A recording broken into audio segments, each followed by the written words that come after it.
Entschuldigt sein? Ja. Habt ihr einen Glock? Ich möchte gern wissen, wo laut das ist, aber der Akku von meinem Handy ist ledig. Ja, klar. Ach, 16 Handy? Ich sag ja Pleatschphone. Plattdeutsch. Für Smartphone. Lustig, ne? Ja, ganz witzig.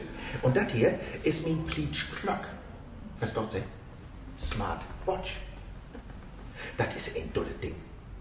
Die wies mir an die Nachrichten. Und ich kann damit zu Ohr telefonieren. Kann das auch die Glockentiet wiesen? Ja, klar. Wo als Geil hat man noch? Darf ich nur? Ja, bitte. Halbig drei. Ich muss Viertel Nord drei an Rothus sehen. Ist das zu schaffen? Ja, du hast Tiet noch. Barchtiet. Langt all, wenn sie Glock dreht, den Bus noch nimmt. Super, danke. Sie können sogar mit der Pleatsch-Glock in Vorkord lösen.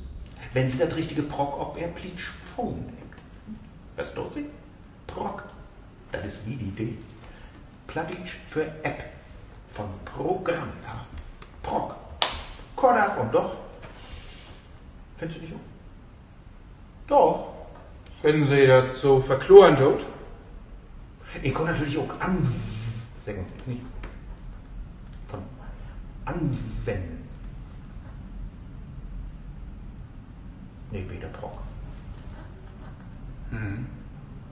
Ah, das ist Technik. Ich wundere, was immer was heute eins möglich ist. Seh nicht, Ja, ich mach auch gern die Luftkapseln.